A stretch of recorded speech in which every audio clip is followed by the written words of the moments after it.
Who's in the NFL here? You? You? How about you, Tim? You, Tim.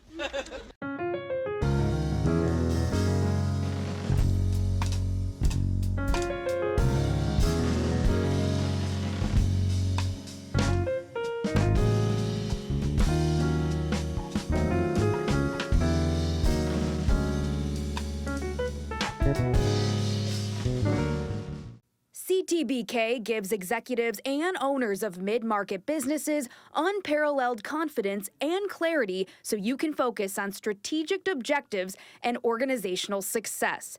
Their multidisciplinary advisors, accountants, and team members have a wealth of experience and are all available and responsive to each client to ensure the most effective advice, actions, and outcomes no matter the situation or complexity level. That experience base and one-team approach, combined with integrated and efficient way of operating, enable them to be truly proactive partners, doing the best thing for their client every time. Visit ctbk.com or call 716-630-2400 to learn how CTBK can work for you. You are hate listening to Tim Graham and Friends. It's a special emergency edition of Tim Graham and Friends, brought to you by CTBK CPAs and Business Consultants. Don Granato has a job. He is the new assistant head coach of the Columbus Blue Jackets. We're going to get into that and maybe some Bills training camp. Of course, I'm lying. It's going to be all Bills training camp here. I am Tim Graham of The Athletic, here with Jonah Bronstein of Bronstein Sports Plus. And we have both been out at St. John Fisher University for the last couple of days. We've watched practice as much as we can tolerate the rain. Not so much for me. That's a Joe Biscaglia lane. I'm more the features guy, talking to players, talking to sources, doing that type of thing. And so I was not in a poncho or slickers or under an umbrella or any of that stuff, but I was watching from the tunnel. I tried to see as much as I could. And it's interesting, Jonah, I guess just to talk about the rain, because that's been the common theme through the first couple of days, and they're off on Friday. Is that, as much as Joe Brady would love to tell you this is great and perfect and what great, tremendous weather, any day is a great day for football. And I'm looking forward to seeing how the guys handle adversity and being out in the elements. It's a really shitty way to start your training camp, especially your first NFL training camp. They only have 7 practices out at St. John Fisher, and 2 of them have been saturated. I don't know. I don't know if there's anything more to say about that. I think there's some validity to what Joe Brady said, what Josh Allen said on day one, that they're embracing the weather, the elements, the unpredictability, the put the ball down. This is Buffalo football weather. I think there's some validity to that, but I don't think Put the ball down, by the way, the slogan, everybody's saying it, and it's on signage all over training camp too. It's the T-shirt, that it's the slogan for 2026. Yeah, put the wet ball down. But I don't think you, if you were to script it out, would necessarily want that on day one and also on day two. I think that disrupts a little bit of your starting rhythm. And I don't know. I was talking to Carl Jones, who played football at Syracuse. Carl Jones, colleague of mine at WIBB Channel 4. And I was saying, do you think they'll do a little bit less, not put Josh Allen and some key players out there as much because of the injury potential? He said no, because the wet field doesn't really make you more likely to get hurt. Also wet grass. But I do think there's some potential that somebody could slip and fall. It almost happened on day one. Spencer Brown got kind of pushed back into Josh Allen at one point. So I did think that there's got to be a little bit more injury potential when it's raining than when it's not, especially day one and when you're trying to get acclimated. But I will say this, I think the rain has been terrible, might be a stretch, but I think it's been bad for what I believe is the true function of training camp, and that it's a fan service event. It's a bit of a festival celebration of the return of the NFL season, give fans the opportunity to see a practice up close, get some autographs, just experience training camp. and the rain has made it worse for that. It's lessened attendance a little bit. It lessens visibility a little bit. You can still see, but it makes it a little harder to see. My glasses get wet and fogged up. We're standing under different coverings and things like that. You can't get all of the same perspectives. Our notebooks get wet, so it's a little harder to take notes. So it makes it a little more difficult to cover the practices, or a little bit more problematic. And I think it makes it worse for the fans and just dampens the training camp, if you will. Yeah, the injury part, or getting injured, is probably a little too over dramatic. But what about the guys coming back from injury? I'm talking about Terrell Bernard, Michael Hoyt. Now, Hoyt, with that Achilles that he's recovering from, was handling all the 11 on 11 drills, and he's out there and fully participating. Bernard has not. He's been held out. But depending on what type of injury is, you don't want a guy getting gingerly working his way back on a wet field. So that was, or the ball security, a running back, an assignment, not being able to kind of visibility, anyway, it's just, it's worthwhile. You don't cancel the practice, but if this were a team headquarters type situation, you would be going into the field house, whether it's in Orchard Park or any team that practices or has training camp at their stadium. It's like, let's take it off the practice field today. Let's get in the field house so we can get in an honest full day's work, and we don't have to worry about, ball security and quarterback missing the throw because you got a wet ball. Coaches will stick a ball in a bucket of water at training camp a lot and have a quarterback take snaps out of a bucket, or a ball that's freshly out of a bucket of water, to get them used to that. When your entire practice is that's, again, it's undesirable. To the point about the fan experience, I feel bad for the kids. Think of the kids who will never, and that's not to say you can't go to your local memorabilia place and just buy one, but how often in your life, or as a kid or a Bills fan, are you going to get a chance to meet Josh Allen? And for some of those kids, the one and only time happened either Wednesday or Thursday, and they get a chance to have Josh Allen sign what? Their wet helmet, the wet football, the wet piece of paper, the whatever. I see kids dropping their stuff into the grass or onto onto the ground. And I'm like, oh my God, those kids are going to have this keepsake that they're going to look at for the rest of their lives and say, God damn it. The rain. Or else I'd have this perfect Josh Allen signature, or this thing that I can I'm not even talking about the resale value. I'm just talking about, the moment, and just to have it be raining. Yeah, the rain, it hasn't rained hard enough to really ruin the experience, and it seemed to let up enough post practice that Josh Allen was still out there signing Soaking autographs. rain. Yeah, but it's today it let up by the time practice ended. I think yesterday it got a little bit clear around the end of practice, maybe not, but it hasn't stopped the autograph signings. It hasn't prevented the fans who are there from engaging in that way, but it's made it worse in some ways. But I've been out at training camp in years past where it's rained and they've moved practice inside and walked through in the gymnasium, and that would be worse because the fans aren't able to get into that. And like I said, it hasn't rained so hard that they say, hey, sorry, no autographs today, or it's just been impossible to do that. It's Well, just we've been seen a them rainy experience. when they do that at St. John Fisher. They're forced, because there is no field house. They go into that gym, which is where St. John Fisher plays basketball, and they will, put tape on the court and say, all right, this is where we line up. And it essentially turns into a walkthrough, but you can't go full speed. Would have to be in sneakers, but they barely can do any running in there. Running plays, you can't do any special teams because you can't kick. A lot of passes can't be thrown in there. So I recall Chan Gailey going in there, Dick Duran, Doug Marone, everybody at some point, because training camp is so long, you're going to have a rain day. But when you're limited to these 7 days over the course of 10 or 11 dates on the calendar with the off days worked in, I mean, that is precious time that the Bills have been forced to. It's almost 30% of their training camp has been rained on. And it's unfortunate. Well, yes, but I think to maybe a silver lining in it is That's a nice one. is that they've avoided the situation with the heat and players getting overheated or any potential heat stroke. That could still come into play next week, but it's been cooler temperatures, so the heat hasn't been a worry. And also, Josh Allen hasn't always played great in rainy conditions in his career.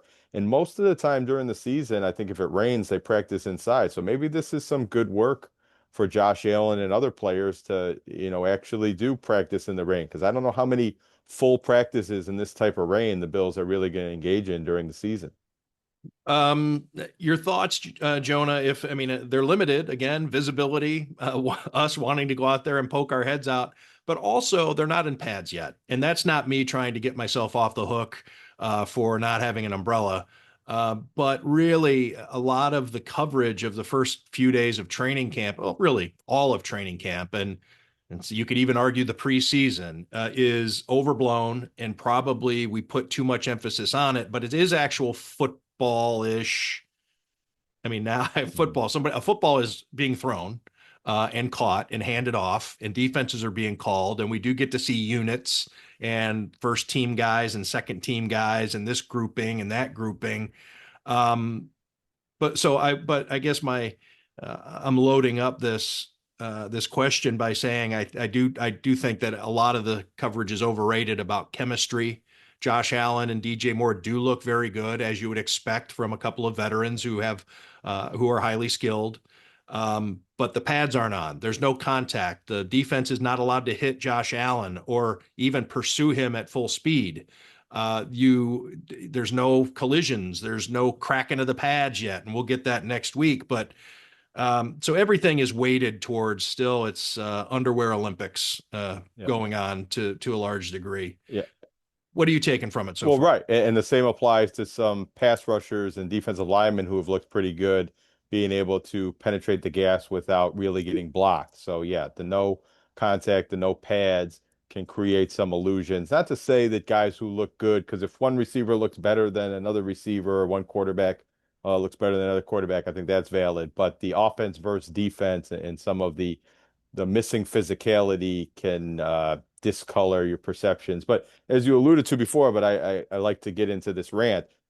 Training camp coverage, the day-to-day, daily churn of training camp stories is extremely overrated around the NFL because, it's neither the beginning of the season preparations. They've already had several weeks of OTAs, a mini camp, all of the meetings and the installation that goes on in the spring with the roster. Then after training camp, they're going to have 3 preseason weeks of practice and preseason games, and all of that together is kind of how they get ready for the season. And if you're a beat person out there, I think if you're trying to analyze the Bills in the preseason and going into the season, you need to look at it with soft eyes as a holistic approach of everything that you've seen throughout the spring, summer, and going into the fall.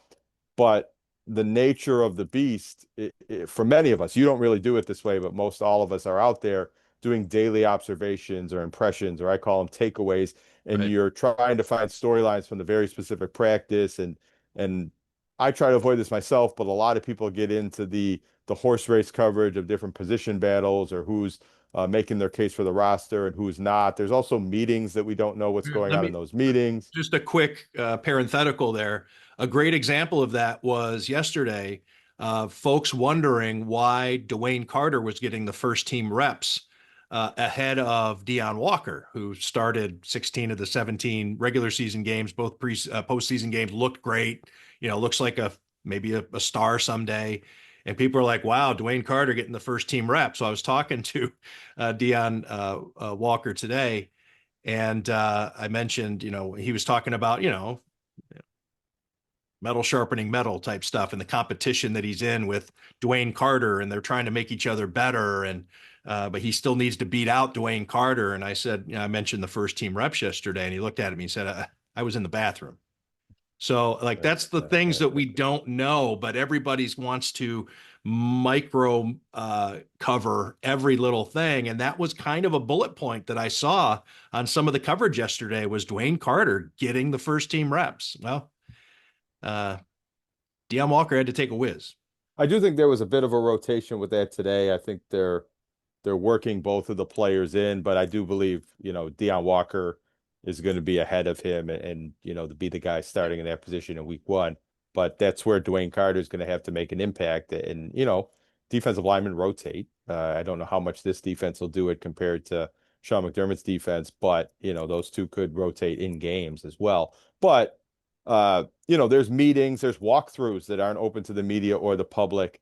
And they really don't want us, they don't even want us catching a glimpse of that out of the corner of our eye while we're walking by to get dinner or things like that, which always makes me suspect that they're not showing everything in these training camp practices, that the closed practices that come later in the offseason, in the preseason, and the walkthroughs that are closed, that maybe the wrinkles and the position battles and the coaches, really getting in there and verbalizing some things that are saved for some of those sessions, and that the training camp practices that we're analyzing to the nth degree are a bit more of a show for the fans and a public workout, like a boxer they're doing practice and they're doing things that are preparations for the season, but they're not showing everything in great detail that could be videotaped or transmitted and all the reporters can report on and everything like that. So, I think you got to take some of it with a grain of salt. I think by the end of training camp, if you watched all of the practices or you put together all of the reports, you can form some pretty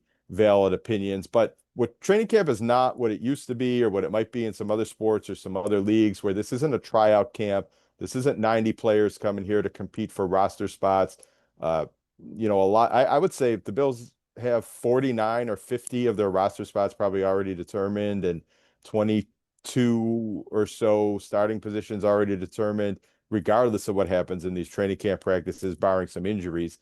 So the coverage of the day-to-day developments is very much overdone and overheated, but that's throughout all of the NFL, not just the Bills. You raise a great point regarding showing off anything to a possible opponent. And you say, well, geez, you got to be really dedicated to send a scout. And we always used to talk about that in the media, is that we would be stunned if Bill Belichick didn't have a bird dog or somebody that he hires or some guy from a college staff, some D3 school who can drive to St. John Fisher and sit in the stands and watch practice every day. But now, and that was, 20 years ago, we were talking about that. But now you have so many members of the media talking about like Cover One. And so I guess they'd loosely be called content creators, but that's almost an insult to some of these websites that do a great job of covering the team from the stands. As credentialed reporters, we're not allowed to, we have so many things we're not allowed to share. We're not allowed to share personnel groupings, trick plays, video. Like there's all kinds of things we are forbidden from showing, but all you need to do is have a ticket and sit in the stands, and you could record as much as you want, and you can send it in live or whatever. I don't know what the rules are, maybe against live versus recorded, but there's guys doing it, and they don't need a credential. They don't want a credential because they want to do it from the stands, and there's really no stopping them. And I think teams really could comb or find out, have interns or quality control coaches or anybody who could say, all right, find out who the cover one is for all 31 other teams in the league. And some teams might have multiples, and we're going to drill down and we're going to see what they're doing every day. Almost like to use a Hollywood term, the dailies. It's like when we see what was shot that day, let's take a look at what we shot yesterday. And we take a look and we review it, and you can see who's starting with who's, what kind of protections they might be working on. There's all kinds of things that you could glean if a team isn't aware of this. And I think that it would be almost professional malfeasance. It would be malpractice for if the Buffalo Bills, if their football operations people weren't aware that anybody in the stands could be recording something that we're really working on that's important. Right. Yeah. Or some new wrinkles, like Super Bowl 28, the Bills were practicing shovel passes in a practice. And so that got on some news footage, and lo and behold, during the game, the Cowboys were ready for the shovel passes, and that turned that game around. Yeah, was it the Cowboys or what? Was it Washington? I think it was the That Cowboys. was the second matchup with the Cowboys where the Jimmy Bills Johnson. Yeah, they were had like, an early lead, halftime lead, and then Thurman Thomas, had some fumbles on those that's shovel right. passes, and the Bills should have taken the shovel pass out of the playbook forever and ever with all future coaching staffs after that, and they have not done that. And I don't know if that play has ever worked well for the Bills. It continues to be a bugaboo in various eras. Anything else on training camp, Jonah, that you want to mention? Anybody? Well, what's the biggest Bill story to come out of training camp? It's got to be the Nickel City uniforms and Josh Allen's passionate defense. That's one of them, actually. That is, it may be the biggest, It actually. was the biggest The story out of the biggest? day. It was like on the ESPN.com news feed hours and hours later, like it was the most pressing breaking news to come out of an NFL training camp yesterday. All right, so let's reset. I mean, there's so much to talk about with the Nickel City uniforms, which were unveiled on Monday. This has happened since we had an episode. This is new. This is new for Tim Graham and Friends, brought to you by CTBK. This is new territory. Oh, by the way, please subscribe, please like, please comment, please rate us, whatever you got to do. Please engage with us. It helps us out. And in the comments section on our YouTube and also on social media, please click on the homage link that takes you to their website. You can get all kinds of discounts, bundles, um, fresh NFL stuff that's also MLB, NBA, WWE, Marvel, Disney, DC, all the stuff, Star Wars. And you help out Tim Graham and Friends while also getting discounts on great t-shirts, hoodies, sweats, all that stuff. So please do that. Yeah, you can Uh, get four really cool T-shirts for the price of one Nickel City Bills official jersey. More than that, I think I could get way Yeah. more t-shirts than that. But since our last episode, this debacle has occurred. And I think so much so, people hate these uniforms so much and the helmets and the backstory. I'm not offended by the uniform. I'm not a uniform guy. I'm not bothered. I don't care. I feel like I've actually seen these uniforms before, even on the Bills. I mean, Yeah. they've had so many different versions I, of a alternate or a rival this or a color scheme that or color I've rush. I've seen him at UB Stadium and when I watched the Detroit Lions on television. Right. We've seen these. They're not offensive. The helmets are weird, and there's no buffalo on the helmet for the first time ever. Well, except for their when they originated, because Ralph Wilson tried to rip off the Detroit Lions with the silver and Honolulu blue before eventually going to the red, white, and blue look. But Wait, since and why wouldn't you put a Buffalo nickel on the helmet if they're the Buffalo Nickel City uniforms? So yeah, to me it was the marketing, the launch of the thing that there had to be a backstory for every little thing for the stitching. It's about the rail yards and the steel mills and what am I missing? The grain elevators and this tonal striping, tone on tone this, and the helmet is all about attack.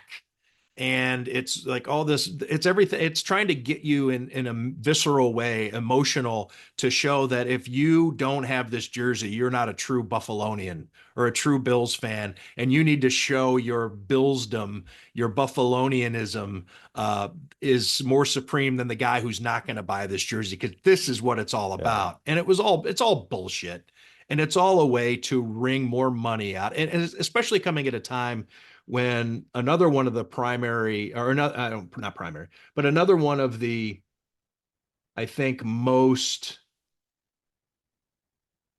uh, controversial storylines of the off season. I don't know, I guess prominent is the word I'm looking for. It doesn't even have to be controversial. I mean, under any category, the PSL practice versus the what has become known as the peasant practice, that has blown up in the Bills' faces. And the PSL aspect of it, and that it's now that created a haves and haves not haves and have nots, haves and haves not. Is it like brothers-in-law? Uh, Anyways, I don't know. Maybe somebody can Did get you in the buy the YouTube PSL or comments. didn't you? And then here it is talking about blue collar and the salt of the earth and city of good neighbors. And I'm sorry you couldn't go to this practice because you didn't buy a PSL, but you can buy this jersey and show how gritty you are. And we're going to wring every dollar out of your blue collar that we can because hey, you couldn't afford the PSLs, but you can afford this $200 jersey or the hat or this hoodie or whatever goes with it. Um, to me, it was just, I mean, it was just what a series of marketing and PR blunders this team has encountered in a season in which they're opening a new stadium. It should be like getting wet falling out of a boat Yeah, for the marketing team, and they keep finding ways to step on rakes. they're scoring own goals when the other team has pulled their goalie and the ball is on the other side of the field. Yeah. But all that said, The yes, there was Brandon some. Bean birthday wish, sponsored by Tim Hortons, which has a stream of comments underneath that is not very, it is just so anti Brandon Bean that he's probably thinking, please don't ever wish me happy birthday ever again. That happened on the same day as the jersey I launch. missed that actually. Oh, it was But hilarious. happy birthday, Brandon Bean, because I think he, deserves a birthday wish. I But I think will one say of this. them was said happy birthday. There's anyway, I want to go through the whole thing, I but will say this about the jerseys. I'm not a big jersey guy. I don't have a strong opinion. I don't really hate them as much as everybody else does. I don't like how different the helmet is from a normal Bills helmet or any kind of version of a Bills helmet we've ever seen. But the color scheme, I don't find it all that offensive. To be honest, I think the white jerseys that they wore last year are uglier and less appropriate with the monochrome look and wearing white at home and things like that, and the strange snow related storyline that was attached to that.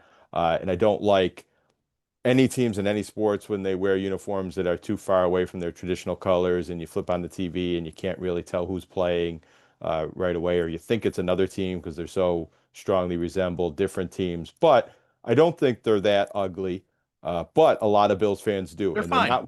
they're not what Bills fans want, which is more red helmets or more throwback style uniforms or different uh, fan created uniform stylings that the fans would much rather see. And I think that's important because, these uniforms weren't created for the Buffalo Bills players to feel cool wearing them. They were created to sell to fans. And if the fans aren't Right. buying the design and wanting to buy the jersey, then it's a failed product. And maybe they'll come around to buying them later. Like, really shouldn't matter necessarily how they look on the players on the field. Is this a jersey that you want to buy and you want to wear in the stands, or you want to wear while you're watching the game at home? And does it match your outfits and your personal style? And maybe it does. Maybe it looks a little better on a regular person without shoulder pads than it does on a Buffalo Bills player. But if these jerseys are as unpopular as they've come across in the social media reaction and the radio reaction and things like that, then it was a failure of marketing and design and everything like that. And Josh Allen's comment, I will say, Well, that's I what, again, this is how the story began. So I think it was sad because Josh Allen was not asked a question about it. It is almost though he was ready because he thought he was going to be asked about it because it was such a big story. Now it was released or the uniforms were launched on Monday. He spoke to reporters on Wednesday and he was done with his news conference.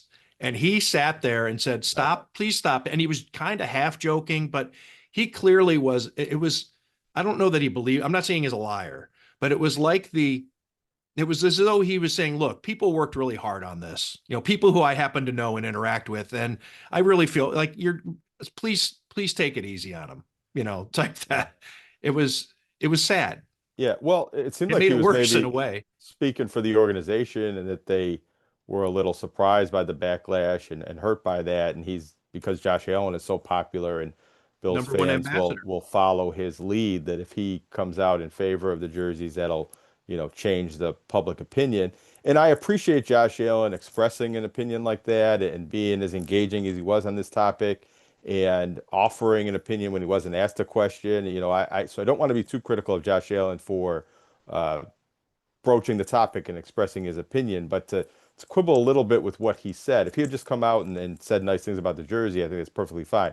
But when he said stop hating on the jerseys, he was also telling the media to stop hating on it, which I'm not sure how many of us were really doing that. But That's kind of telling the fans don't have an opinion. Buy the jerseys anyways, whether you like them or not.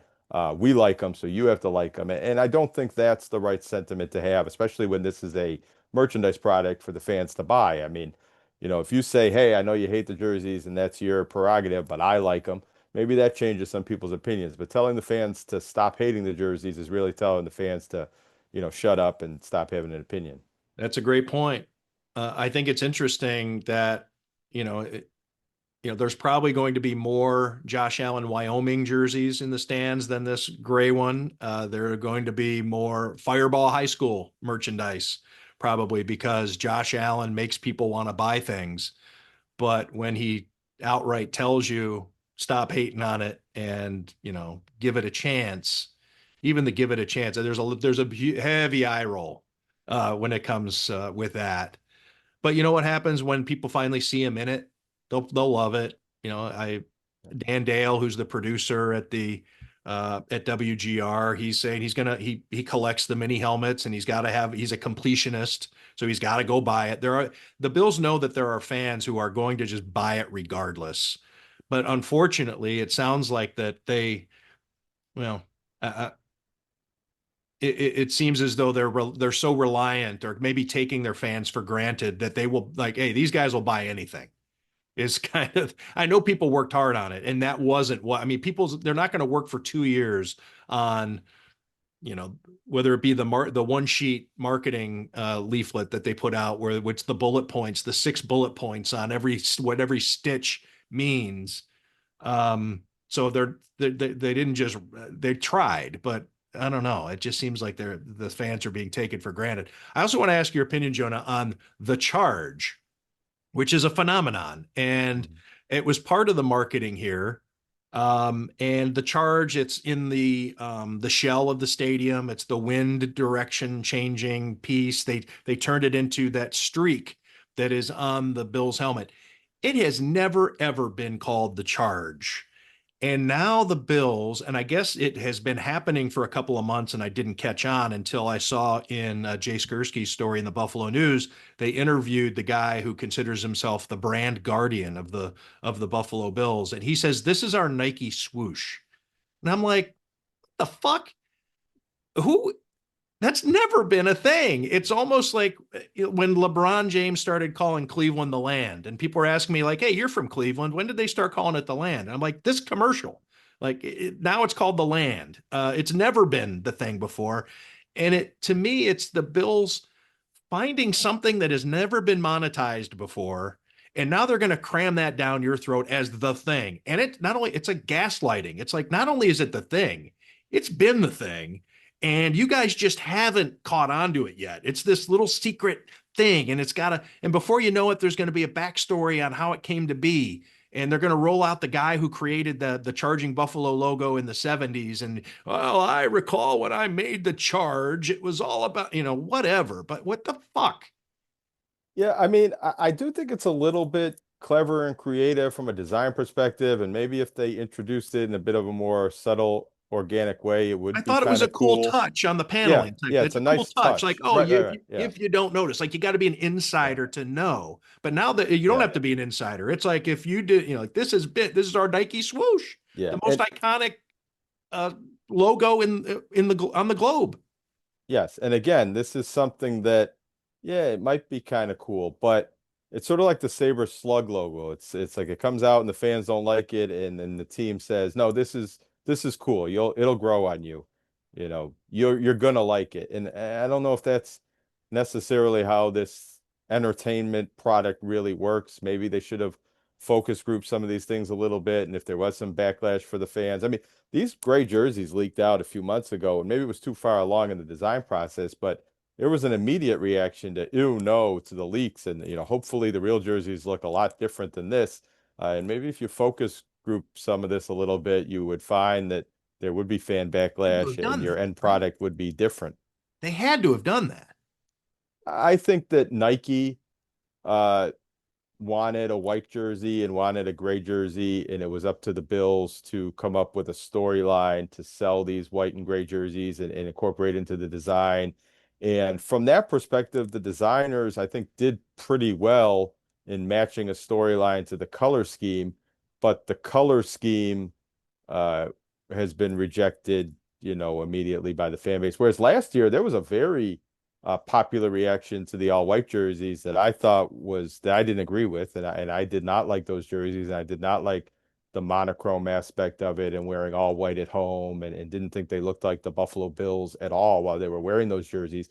But people really liked the look for the idea of I'll buy this and I'll put it on my own body. And I saw people at training camp still wearing that thing. I think it's an ugly jersey. Like people call it a clean design, but that snow stuff at the top, the gray on the white, looks like dirt.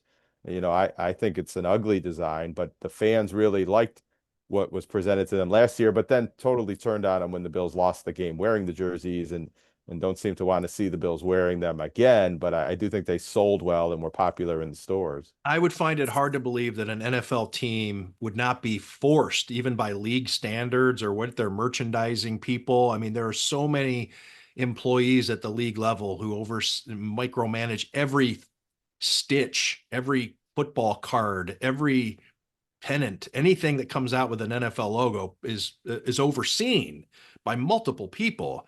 And I would just be stunned if the Bills handled this in-house. And because you'd be like, well, then how do the slug jerseys happen? Well, I know how the slug jerseys happen. They were created by Frank Cravata, who was a VP of design at the time for the Sabres, and ended up getting promoted. He was one of the last executive vice presidents at Pagula Sports and Entertainment, and then just recently finished his career. But I remember sitting in the stands at what was then HSBC Arena and doing a story on this new jersey, and he told me, and Larry Quinn admitted that Larry took him home. There were a bunch of designs that they were going to do for this new jersey, and Larry Quinn took them home and was going over them and ended up just showing them to friends. Anybody who stopped by his house, you're like, what do you think of this? And they settled on the slug. That was his market research, was just like, well, my friends like this. But if the Bills were to have done anything that didn't involve market research, detailed, I mean, that I'd be stunned. Well, back 20 years ago with the Sabre Slug jerseys, you had to guess a little bit how the fan reaction would be. You could maybe focus group with it, but you didn't have social media and things like that kind of telling you what the fan desire and appetite, what your consumers want. Now it's pretty clear what Bills fans want. They express it all the time on Twitter. They do their own fan mock-ups and various social medias, and then you can see the likes and the comments and what the fans really want.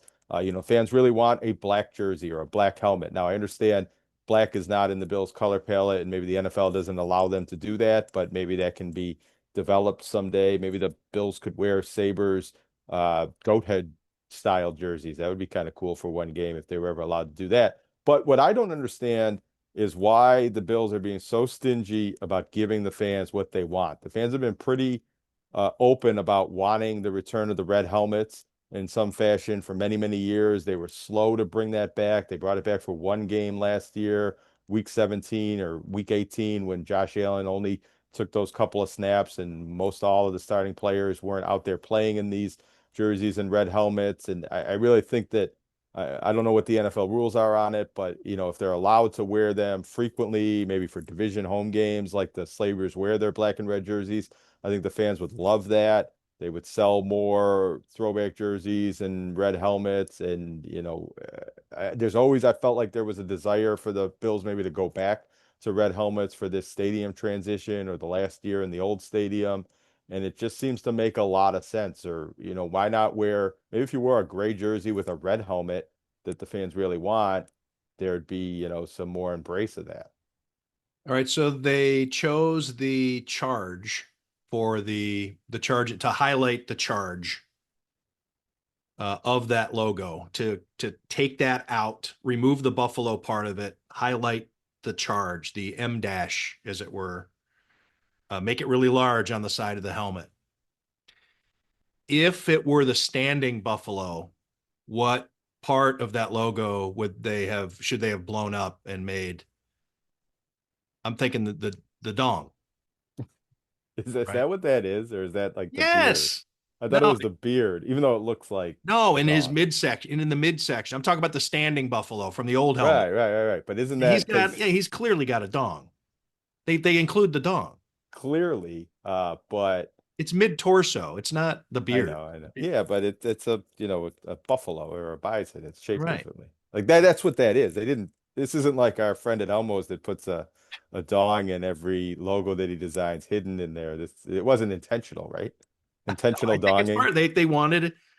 They wanted it's an anatomically correct bison, Yeah.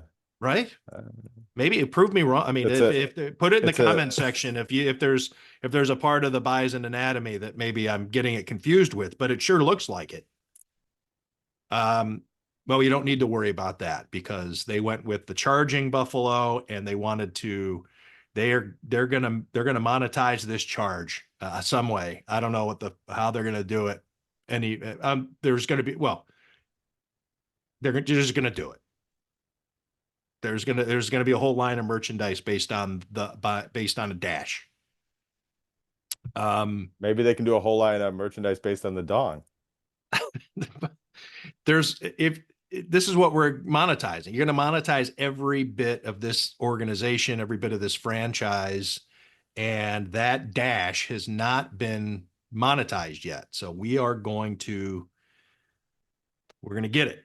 Are the family circle bison statues as anatomically correct as you're talking about with the logo? I haven't seen them, but I would think. I mean, there's a father and a mother and a baby, right? Don't we have? Is it just based on size? Is it just misogynistic that the big one's the Point. dad Yeah. and the medium sized one's the mom? That seems rather chauvinistic. And how come a standing buffalo has this particular anatomy, but a charging buffalo does not? Aerodynamics. It's like, yeah, it's like a raccoon. Aerodynamics. Um, Don Granato. We set it up front, Jonah. We got to touch on it. Are you? We don't need to talk about it. What else do Well, we? let me make a point. Happy for Don Granato. Yeah. Think that he certainly Hey, should if be. Kevin Adams can get another job, Oh, Don look, Granato deserved a job a long time ago.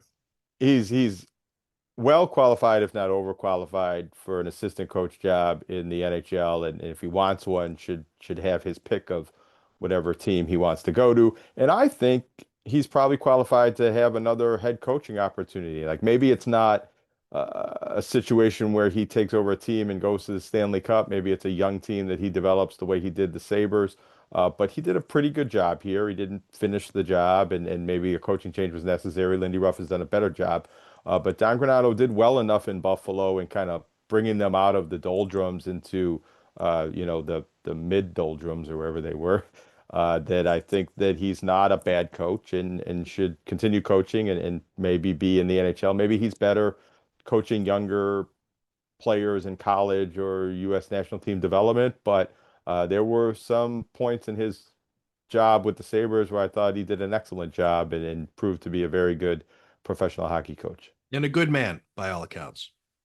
I Yeah, enjoyed my time with him, except, I mean, when things got dicey, things get dicey. But I had some very educational and enjoyable conversations with Don um, over various stories that I was working on. Anything else, Jonah, that we need to talk about? no, I don't think so. Just because it's such a slow period for, college, high school, amateur sports, the Sabres, and pretty much anything but NFL training camps. Maybe I'll plug the day job a little bit. I don't do that a lot on this podcast, but with Bill's training camp, we're doing some more things at WIBB and WIBB Plus, our streaming channel that you can download on, whatever smart TV you have or Roku app or Apple TV or whatever you use. And we got a new daily sports show, Buffalo Breakdown, that's soft launching this week and will kind of become a live show every night at 6:30 in a couple of weeks, and I'll be involved with that, analyzing Bill's practices and Bill's training camp, and probably even more involved when I'm covering UB in high school and Sabres and Bandits and all the other stuff that I do on that show. So, check that out if watch this podcast first. Engage with this podcast, like, subscribe, share, go to Homage, buy your t-shirts, buy your sweatshirts, buy your sweatshorts. You can get all sorts of good stuff there. And then if you got some extra time, download WIB Plus, watch that show every day. And then if you still got some extra time, send me a DM and I'll give you some more chores to do. Wow. I want to say basketball shorts at Homage, but not jorts, as far as I'm aware. So if you have jorts needs, you might need to go somewhere else. But maybe that will be a WIVB podcast sponsor. And maybe, subscribe to The Athletic too. Why not? Yeah, all those Throw things. that in there. Yeah. All those things. Jonah, thank you for this. Thank you to everybody out there for watching/listening to Tim Graham and Friends, brought to you by CTBK, CPAs and Business Consultants. For those going out to training camp, stay dry, and we'll talk to you soon.